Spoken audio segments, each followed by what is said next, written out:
तो हम बुलाने जा रहे हैं उस महान शख्सियत को जिसने सीजीएल के इतिहास में सबसे पहले 200 में से 200 अंक हासिल करे और सरकारी नौकरी करते हुए बच्चों को जो उनका पढ़ाने का शौक था, बच्चों को लगातार पढ़ाते रहे और इस लेवल पर पहुंच गए कि आज उन्हें 6 से 7 लाख रुपए तक की सैलरी नॉर्मली हर जगह मिल रही होती है। बड़ी बड़ी कंपनियां 6 से 7 लाख रुपए सैलरी उन्हें देने को तैयार है कि किसी भी तरह से यह बंदा हमारे पास होना चाहिए, क्योंकि इसके होने का मतलब ही सिलेक्शन है। तो मैं बुलाना चाहूंगा मिस्टर 200 अनु सेंगर। अभी आप कुछ देर में यही पूछे मिस्टर 200 का मतलब क्या है, तो बताऊंगा। तो सर एक बार आइए, बहुत ही देर से बच्चे। नमस्कार सर जी, हमें इतना ज्यादा महान मत बनाओ, हमसे ज्यादा आप महान हो, तो बस वही इंपॉर्टेंट है सबके लिए। And thank you so much to all of you. और मतलब सर आपसे मैं कुछ चीजें मतलब बच्चों के सामने थोड़ा सा डिस्कस करना चाहूंगा। सबसे पहली बात तो देखो, मैं बच्चों सर के बारे में कुछ चीजें पढ़ना, सर को 6 7 लाख रुपए एक नॉर्मल सैलरी इन्हें दे रहे होते हैं लोग, सिर्फ इस वजह से कि इन्होंने अगर 1000 बच्चे भी पढ़ा दिए तो उनका सिलेक्शन पक्का है। इनका ये जादू है एक अलग ही लेवल पर, और यही लेवल और ये जादू होने के बावजूद एक यूट्यूब पे फर्जीवाड़ा वाली जो लाइन है वो मुझे फील होती है कभी कभी, हाँ यूट्यूब पर कुछ तो फर्जीवाड़ा है। क्यों? अगर अभी कोई एक तिल दिखाकर यहाँ पे अपने बाल लहरा कर चले जाए तो मिलियंस में व्यू है, उनसे लोग जुड़ रहे होते हैं, शेयर कर रहे होते हैं। वही एक ऐसा टीचर जो उसे 100% बच्चों सेलेक्ट करा सकता है, उन टीचरों तक बच्चा पहुंच ही नहीं पा रहा, क्योंकि बच्चा सिर्फ एंटरटेनमेंट ही चाहता है। जैसे एक लाइन कही थी इस फिल्म में, एंटरटेनमेंट एंटरटेनमेंट एंटरटेनमेंट, पढ़ाई पढ़ाई पढ़ाई, तो इसके जीवन में बच्चे का ही नहीं, इसीलिए वो जीवन में दूर रह जाता है। तो सर इस पर जैसा कि आप क्या कहना चाहोगे जो बच्चे इस तरह से कर रहे होते हैं? सर मैं बस यही कहना चाहूंगा कि आप कह रहे हो कि बच्चे दिल देखते हैं या कुछ इंटरटेनमेंट की वीडियोस देखते हैं, उन्हें पढ़ाई की वीडियो देखनी चाहिए। आप रोकते हो बच्चे को, मैं नहीं रोकता हूँ, क्योंकि मेरा मानना सिर्फ ये है कि तैयारी बहुत बच्चा कर रहा है, नौकरी सिर्फ कुछ को मिलती है। अगर सारे बच्चे पढ़ने लग जाएंगे तो फिर एसएससी के लिए प्रॉब्लम है कि किसको नौकरी देना है किसको नहीं देना है। तो जो लोग वीडियोस वगैरह देख रहे हो, एंटरटेनमेंट कर रहे हो, आप लोग करते रहो। उससे ये जरूर हो जाता है कि जो डेडिकेटेड स्टूडेंट होते हैं उनकी नौकरी मिलने के चांस और ज्यादा पक्के हो जाते हैं। तो मैंने आज दिन तक कभी किसी बच्चे को नहीं रोका। बच्चे मतलब सब लोग कहते हैं कि वीडियो शेयर करो वगैरह करो, मैं कभी नहीं बोलता कि मेरी वीडियो शेयर करो। मैं सीधा बोलता हूँ जिसको पढ़ना होगा वो पढ़ लेगा, और जो पढ़ लेगा वो सिलेक्शन ले लेगा, जिसको नहीं पढ़ना होगा वो पढ़ता रहेगा पढ़ता रहेगा पढ़ता रहेगा।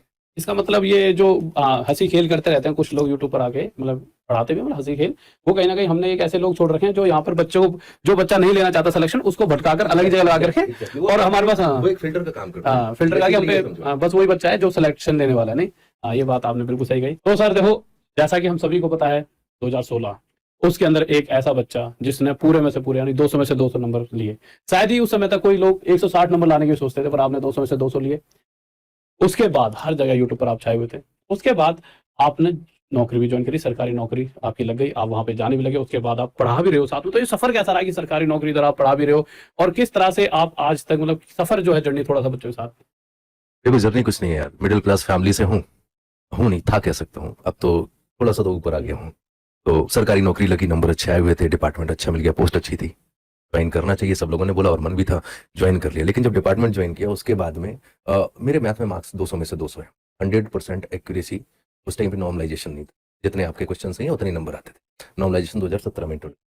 तो अब 200 में 200 स्कोर करके दैट मीन्स तुम बहुत अच्छा पढ़ाते हो। और पहले मैं पढ़ाता भी था ज्वाइनिंग से पहले, तो बच्चों से जब भी बातचीत वगैरह होती भी थी तो वो हमेशा कहते थे कि सर हमें ज़रूरत है आपकी, हमें पढ़ाइए। और मुझे भी ये लगता था कि मैंने डिपार्टमेंट तो ज्वाइन कर लिया, बट जो मेरे अंदर एक स्पेशल क्वालिटी है वो शायद मैं कहीं ना कहीं बिल्कुल डाउन करता जा रहा हूँ, क्योंकि उस 200 में से 200 का तो यूज ही नहीं कर रहा हूँ। मैं जिस चीज़ में बेहतर हूँ वो चीज़ तो मैं आगे बढ़ा ही ना हूँ। मैं बच्चों को फायदा क्या पहुंचा रहा हूँ? कुछ भी नहीं पहुंचा रहा हूँ। तो एक तो फैक्टर ये रहा। और दूसरा देखो सर, सीधी चीज बताऊं आपको, जिस टाइम पे डिपार्टमेंट ज्वाइन किया था, पढ़ाने वाली इमेज पहले से भी थी, तो कई अलग अलग बड़ी बड़ी कंपनियों के ऑफर आते थे, अच्छे अच्छे नंबर्स देते थे, मैं नंबर नहीं बताऊंगा, बट हाँ ये जरूर है कि जो मेरी जेन्युइन सैलरी थी उस सैलरी से 5-6 गुना 8 गुना, बोले सर आप अमाउंट बोलो। तो देखो बॉस, पैसा बहुत ज्यादा जरूरी है। तुम लोग सर ये बात बिल्कुल सत्य है, पैसा बहुत जरूरी भी है, और पैसा जरूरी के साथ साथ एक मोटिवेशन भी है, क्योंकि कहीं ना कहीं पैसा एक नंबर है जो हमें ये दिखाता है अब हम इस लेवल पर पहुंच चुके हैं, और वहां से हमें और मोटिवेशन मिलती है कि हम औरों से ज्यादा मेहनत क्यों करें। भाई हम औरों से मेहनत ज्यादा क्यों करें, वो एक हमें फीलिंग देता है, एक रीजन देता है कि हम औरों से ज्यादा मेहनत इसलिए करनी है क्योंकि हमें वो नंबर अचीव करना है। क्योंकि एक टाइम के बाद पैसा मतलब ये कि बहुत छाती पर लेकर जाएगा क्या पैसा, इंसान सोचता है, पर तो छाती पर नहीं लेकर जा रहे, बट उसकी वजह से हम मेहनत कर पा रहे हैं। और मेहनत करने का कोई ना कोई तो रीजन होता है। जैसे कोई इंस्पेक्टर बनना चाहता है, अब इंस्पेक्टर भी कोई छाती पे लेके जाएगा, जाना तो सबको ही है नहीं, बट कोई बनना चाहता है क्यों? क्योंकि वो एक फीलिंग है कि हम अब यहाँ पहुंच चुके हैं। तो सर एक बात जो आखिरी क्वेश्चन जो मुझे लगता है कि हर एक बच्चे के दिमाग में होगा कि आप यूट्यूब पे पढ़ाओगे या एक बैच लेकर आओगे टॉप तक ऐप पर? देखो सर, मैं यूट्यूब पर भी पढ़ाऊंगा, यूट्यूब पे कुछ वीडियोस वगैरह में डालता रहता हूँ। टाइमिंग स्पेसिफिक, जैसे मेरा जो टाइमिंग रहता है वो मैक्सिमम सुबह 10 बजे का रहता है या शाम को जाता है, तो बट मैक्सिमम 10 बजे रहेगा। यहाँ पर भी सुबह 10 बजे की वीडियो रख लेंगे। और इसके साथ साथ एक बैच कंपलसरी है बनना। उसके पीछे का रीजन ये है कि मुझे कहीं ना कहीं ये लगता है कि जब आप फीस पे कर रहे होते हैं ना, तो कहीं ना कहीं आपके अंदर एक रेगुलरिटी, एक डेडिकेशन, एक रिस्पॉन्सिबिलिटी कुछ ज्यादा होती है। ये वाली बात तो यूट्यूब पे सर जब बच्चा आता है ना, उसको देख रहा है तो वो 5 मिनट रुक रहा है। मैक्सिमम बच्चे क्या करते हैं, 5 मिनट आए उसके बाद निकल लिए। तो जब आपके लिए कोई और काम इतना ज्यादा इंपॉर्टेंट है तो फिर आप आए क्यों थे? और अगर आ गए हो तो फिर गए क्यों थे? पेड में क्या होता है कि कम से कम जो बच्चा आता है, जिसको पढ़ना है, जिसको सिलेक्शन लेना है, वही फीस पे करेगा।